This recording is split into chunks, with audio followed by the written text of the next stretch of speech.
start with your reaction, Coach. Wow. I'm not quite sure I've seen a first half shooting game like that in a while. Defensively, I thought the first half we played about as well as you can play against Northern Colorado.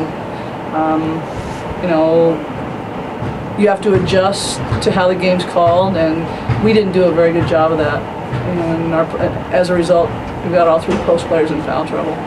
I thought we had some good shots in the first half, just didn't make. I mean, we were 3 for 27 in the first half. Tough, but still have a chance to be in the game, just down by 9. Second half came out, started the second half well, you know, kind of got some momentum going, and then just kind of back and forth. And then we got the 3-point lead, but you know, it's tough to have, you know, your leading scorer, your senior post player, sitting on the bench with 8 minutes to go, and she set a lot.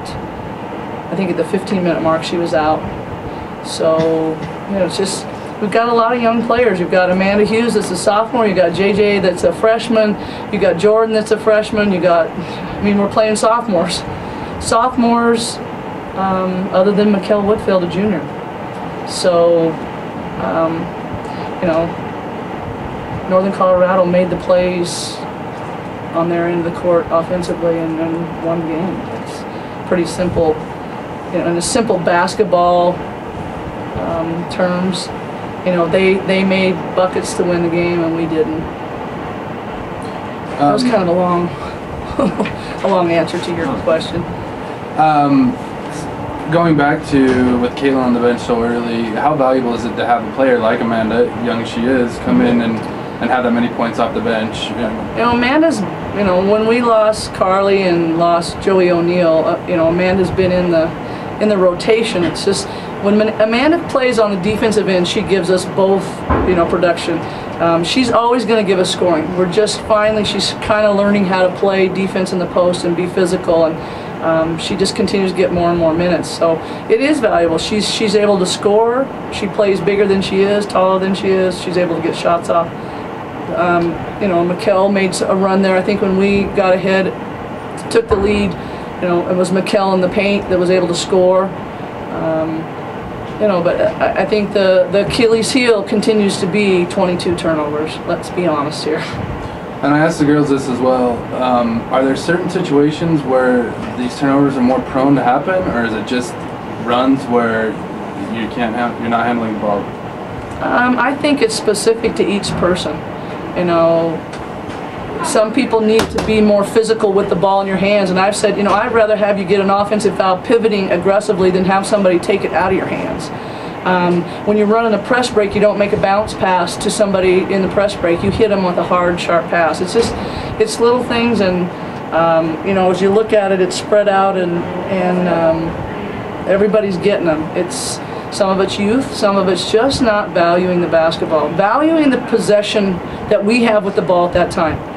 If you're not sure, don't get out of control and travel or throw it away. Pull it back out and let us set up another, you know, offensive set. But it's not one person. If you look down the line, it's everybody. Yeah, it seemed like their full court press kind of took you guys a little bit out of your game, kind of frazzled you. What was so special about their full court press, or was it kind of just your players, or people hiding? If you watch it, we've got some players that hide in the press instead of, you have to, when somebody presses you, your approach has to be, you want them to press you because they have to take 5 people and guard you 96 feet of the court. It's hard to guard everybody, but if you don't have everybody involved in the press break and you have people hiding because they really don't want the ball, then you're in trouble. And that's what, if you watch us, we have people hiding. They don't want the ball, they're afraid. And we've tried to implement an attack, you know, get it in the middle and let's attack and score easy buckets. But if you're not going to turn and square and have other people coming and we have people hiding and not wanting the ball, then the press is pretty effective. And that's pretty much what we did. We were hiding. Not everybody. You know, obviously JJ gets the ball, she'll attack.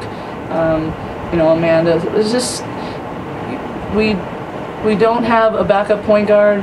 That, you know, JJ's a freshman playing 34, 38 minutes, and she's doing a hell of a job. She's awesome. I mean, we couldn't ask more out of her. this whole week in the 4 games we played in 8 days. But she's playing too many minutes, she gets tired, and you know, hopefully we're going to get Kayla back maybe this week, we don't know. But you know, our junior, redshirt junior who has 4 years of experience sitting on the bench with a stress fracture. So, you know, the frustrations are everybody has injuries, there's no question. We've just got some keys. Both of our 5 players and our starting point guard kind of keep spots. But I will say, I thought our team never quit. They kept playing. They had a chance until the very end. You know, it was a 3 or 4 possession game up until right at the end, and then we didn't score, and they made their free throws, and now it's a 10-point game. It did seem like you had that resiliency again in this game that we saw last game. It didn't have the same outcome, but at the same time, they go on a run, and you guys answered and played strong. And as you said, just in the end, some buckets didn't fall on that. And you know, we had good shots. We had layups. I mean, our posts had low block layups.